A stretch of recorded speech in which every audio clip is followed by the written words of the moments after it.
অবশেষে হাজারো নাটকীয়তার অবসান ঘটিয়ে তুফান সিনেমাকে শুভেচ্ছা জানিয়েছেন প্রযোজক মাননীয় রাষ্ট্রপতির ছেলে প্রডিউসার আশাদ আদনান রনি ভাই। আমরা সকল সাকিব ভক্তরা আপনার কাছ থেকে এই জিনিসটা আগেই চেয়েছিলাম ভাই, বিশ্বাস করেন মনটা ভরে গেছে। আপনার এই ব্যাপারটা শাহরিয়ার শাকিল ভাইকে আপনি মানে best wish for Tufan, best wish for Shahriar Shakil, okay fine, no problem. আমরা এই জিনিসটাই চাইছিলাম যে শাকিব খানের ভক্তদেরকে তথা শাকিব খানকে যাতে হেউ করে কেউ কথা না বলে। হ্যালো এভরিওয়ান, আসসালামু আলাইকুম, শিমুল আছি আপনাদের সঙ্গে। কেমন আছেন সবাই? হাজারো নাটকীয়তার পর, সারা দিন ব্যাপী কালকে বিকাল থেকে টান টান উত্তেজনা থাকার পর অবশেষে মন গলেছে প্রযোজক আশাদ আদনান রনি ভাইয়ের। নিঃসন্দেহে ভিডিওটি ধামাকাদার হতে যাচ্ছে। সবাইকে বলবো ভিডিওটি শেয়ার করেন, ধামায় শেয়ার করেন, সকল সাকিবিয়ানদের মাঝে ছড়িয়ে দেওয়ার ব্যবস্থা করে দেন। প্রিয় সাকিবিয়ানরা, কালকে আমি নিজে একটা কাউন্টার ভিডিও দিয়েছিলাম, আমার খুব খারাপ লেগেছে। আশাদ আদনান রনি ভাইয়ের কাছ থেকে আমরা সেই ওয়ার্ডটা আশা করিনি, বাট ফাইনালি উনি হয়তো ওনার ব্যাপারটা বুঝতে পেরেছে। Thank you so much Roni ভাই আপনাকে। আসলে আপনি তো একজন ভদ্র মানুষ, জেন্টলম্যান। আমরা কালকে আমার ভিডিওতে বলেছি যে আপনি তো এরকম হওয়ার কথা না, কেন কি কারণে হয়ে গেলেন সেটা পরের ব্যাপার। ফাইনালি যে আপনি তুফান সিনেমাকে শুভেচ্ছা জানিয়েছেন, অভিনন্দন জানিয়েছেন, এটা আমাদের জন্য পরম পাওয়া। সিরিয়াসলি বলতেছে, সাকিবিয়ানদের জন্য এটা পরম পাওয়া। আমরা তো ব্যাপারটা এরকমই চাই। আমরা চাই যে মিউচুয়ালি হয়ে যাক, মিউচুয়াল কিছু একটা হোক, মানে কোনো রকমের রেশারেশি না হোক। আপনার সাথে ঢালিউড কিং মেগা স্টার, আমাদের গ্লোবাল স্টার শাকিব খানের সিনেমা কিন্তু বেশ কিছু অপেক্ষা করতেছে, এটা কিন্তু আমিও জানি, আপনারা সকলেই জানেন। তো সেই জায়গা থেকে যদি ভালো কিছু কাজ হয় আমরা অ্যাপ্রিশিয়েট করবো। আপনি প্রিয়তমার মতো ইন্ডাস্ট্রি সুপারহিট সিনেমা দেন নাই, রাজকুমারের মতো বাপ্পার হিট সিনেমা দেন নাই, অবশ্যই দিয়েছেন। সো আপনার কাছ থেকে আমরা ভালো কাজ আশা করি। আপনি একজন প্রডিউসার, আপনি একজন লগ্নিকারক। সো আপনি ভালো স্ক্রিপ্ট, আপনি যদি আপনার সিনেমাতে টেবিল ওয়ার্কটা বেশি করেন, সো আপনার থেকে আমরা আশা রাখতেই পারি, ডেফিনেটলি আশা রাখতে পারি যে আপনি পরবর্তী সময় শাকিব খানকে নিয়ে যে কাজগুলো করতে যাচ্ছেন অবশ্যই ভালো কিছু হবে। আমি এও আশা রাখবো রনি ভাই আপনার কাছে, আপনার নেক্সট যে প্রজেক্টটা আসবে শাকিব খানকে যেটা করার চেষ্টা করতেছেন শাকিব খানকে নিয়ে, এই সিনেমার ডিরেক্টর হিসেবে রায়হান রাফি হয়তোবা মালেক আফসারিকে কাস্টিং করা হোক। কাঁপায় দিবে ভাই, কাঁপায় দিবে।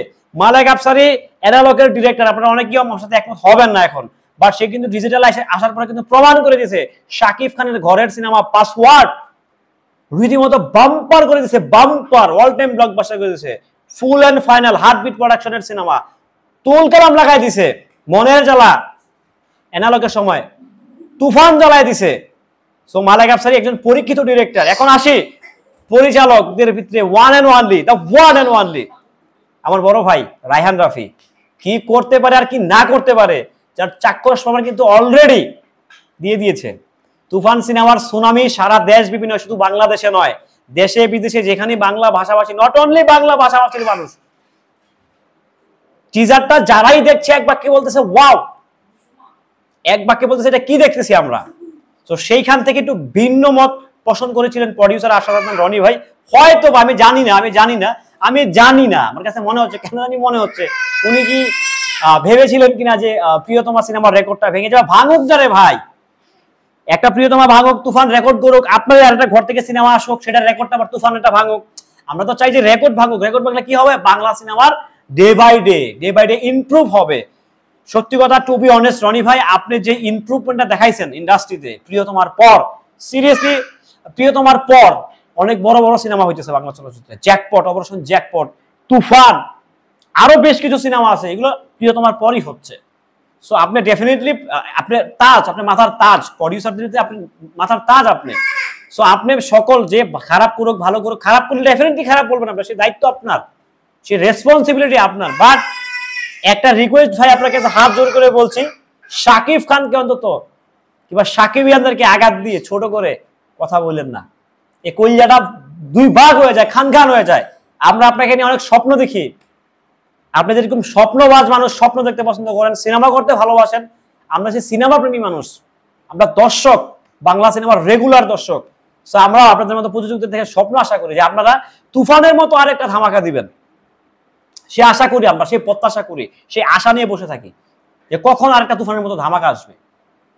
সো এটাই বাস্তবতা। দিন শেষে সকল কিছুর অবসান যে ঘটছে, এটা আসলে আমার কাছে খুব ভালো লাগছে ভাই, সিরিয়াসলি আমার কাছে খুব ভালো লাগছে। আমি জানি না কার কাছে কেমন লাগছে, এটা ভাই আমার কাছে দারুণ লাগছে, এক কথায় দারুণ লাগছে, দারুণ লাগছে। কারণ আমার কথা হচ্ছে যে যেই ব্যক্তি 2 দিন আগে যমুনা টেলিভিশনে গিয়ে শাকিব খানের প্রশংসায় পঞ্চমুখ, শাকিব খানের প্রশংসা করতে ওনার মুখে ফেনা চলে আসছে, সেই ব্যক্তি কেন কি কারণে তুফান সিনেমা নিয়ে নেগেটিভিটি ছড়াইলো? হয়তো বা রাগ ছিল, ক্ষোভ ছিল, এখন চিন্তা করছে ঠিক আছে আমি তো ইন্ডাস্ট্রির একটা মাথা, কিংবা আমি তো ভার্সেটাইল মিডিয়া তো বাংলাদেশের one of the best production house, এটা তো অস্বীকার করার কিছু নাই, অস্বীকার করার কোনো কারণ নাই। কিন্তু চরকি আলফাইকে ছেড়ে দিলে চলবে না, তারা বাংলাদেশের ওয়ান অফ দ্য, তারাও কিন্তু কম যায় না, তারাও কিন্তু কম যায় না, সেই লেভেলের ব্যবসায়ী তারা সেই লেভেলের প্রোডাকশন হাউস। এসবিএফ বাপরে বাপ, বাংলাদেশের তুলনায় ডেফিনেটলি এখন যেহেতু আমাদের ভার্সেটাইল মিডিয়া এগিয়ে আসছে, শাকিব খানকে নিয়ে ধামাকাদার কাজ দিচ্ছে, তো সেই জায়গা থেকে আমরা ধরে নিতেই পারি যে বাংলাদেশের পাওয়ারফুল যদি কয়েকটা প্রযোজনা প্রতিষ্ঠান থাকে তার মধ্যে ভার্সেটাইল অন্যতম। এটা আমরা মেনে নিচ্ছি, আমরা মেনে নেই, আর মেনে নিয়েছি বিধায় কিন্তু আমরা আপনাদের থেকে নেক্সট কাজ চাইছি। আপনারা কিন্তু কাজ দিচ্ছেন আমাদেরকে, রাজকুমার দিচ্ছেন আমাদেরকে, রাজকুমার আমাদের একটা সুপার ধামাকা দিচ্ছেন। তো সেটাই সকল মানে ঝামেলার যে অবসান ঘটছে ভাই, খুব শান্তি হয়েছি, খুব রিল্যাক্স হয়েছি। 11:17 বাজছে, এখন 11:05 ভিডিও শুট, মানে আমি অফিস থেকে আসলামই কেবলমাত্র। এই নিউজটা দেখার পর আমার কাছে অনেক নিউজ ছিল, কালকে নিউজ করে দিব, বাট আমার কাছে মনে হচ্ছে যে এই ব্যাপারটা আমার কাছে আগে সার্ভ করতে হবে আপনাদেরকে। অনেকে করে দিয়েছে, বাট আমি আমার মতো করে প্রেজেন্ট করি, আমি আমার মতো করে কথা বলি। সো আমার কাছে মনে হয়েছে যে অবসানটা ঘটে গেছে, অবশেষে সকল ঝামেলার অবসান অবশেষে শেষ হলো। এটাই চাই আমরা আমরা আমরা সত্যি কথা সিনেমা প্রেমী, আমরা হয়তো সিনেমার রিভিউ করে থাকি, শাকিব খানকে নিয়ে মাতামাতি করি, নাচি গাই, ভাই শাকিব খান আমাদের আইডল, সিনেমার ভিতরে শাকিব খান আমাদের আইডল। সো আমরা তাকে নিয়ে কথা বলবোই, এটা আমাদের। এই যে শাকিব খানকে নিয়ে যদি উল্টা পাল্টা কথা বলতে, সত্যি কথা বুকটা একদম ফাইডা যায় ভাই, একদম ফাইডা চুরমার হয়ে যায়, একেবারেই চুরমার হয়ে যায়। কালকে কিন্তু আমি অনেক কষ্ট পাইছি ভাই, কষ্ট পাই, অনেক স্ট্যাটাস দিয়েছি, ভিডিও বানাইছি, অনেক কিছু করছি, কারণ শাকিব খানের সিনেমা নিয়ে একবার শাকিব খান কেউ কিছু বলুক সেটা আমরা চাই না। আর ডেফিনেটলি এটা রনি ভাইও চায়, রনি ভাই খুব ভালো করে জানে, সেই জন্য সাকিবিয়ানদের সঙ্গে খুশি করার চেষ্টা করে উনি, সাকিবিয়ানদেরকে অলওয়েজ খুশি করে, এবং কি উনি ব্যক্তিগতভাবে সাকিবিয়ানদেরকে ভালোবাসে, মানে আমাদেরকে ভালোবাসে। তো ভালোবাসার জায়গা থাকেন ভাইয়া, নিঃসন্দেহে আপনি ভালোবাসার মানুষ, আপনি কি বলবো আসলে আপনার মতো মানুষ হয় না, আমরা জানি, এবং কি আপনার সম্বন্ধে আমাদের কাছে অনেক আপডেট থাকে, অনেক আপডেট আছে। আপনি আসলে এরকম ভেজাল পছন্দ করেন না, নির্ভেজাল মানুষ। তো সেখান থেকে ডেফিনেটলি আপনাকে সেলুট জানাই যে খুব দ্রুত গতিতে এই ঝামেলাটা অবসান করছেন, এটার জন্য আপনাকে অসংখ্য ধন্যবাদ ভার্সেটাইল মিডিয়াকে, এবং রনি ভাইকে, এবং শাহরিয়ার শাকিল ভাইয়ের সাথে ছবিটা দেখার পর আমার সত্যি কথা খুব যেটা ঠান্ডা হয়ে গেছে, না ঠিক আছে ফাইন, সকল ঝামেলার অবসান ঘুরে গেছে। তো যাই হোক, প্রিয় সাকিবিয়ানরা, তুফান সিনেমার নিত্য নতুন আপডেট পেতে আমাদের সঙ্গে থাকতে হবে। আমরা এক্সক্লুসিভ থেকে এক্সক্লুসিভ, ধামাকা থেকে ধামাকা আপডেট আপনাদেরকে সবসময় দেওয়ার চেষ্টা করি। মাঝে মাঝে আপনারা আমাদেরকে সাবান সোডা দিয়ে ধুয়ে দেন, ছাড়া শুধু পানি দিয়ে ধুয়ে দেন, এটা খুব খারাপ লাগে।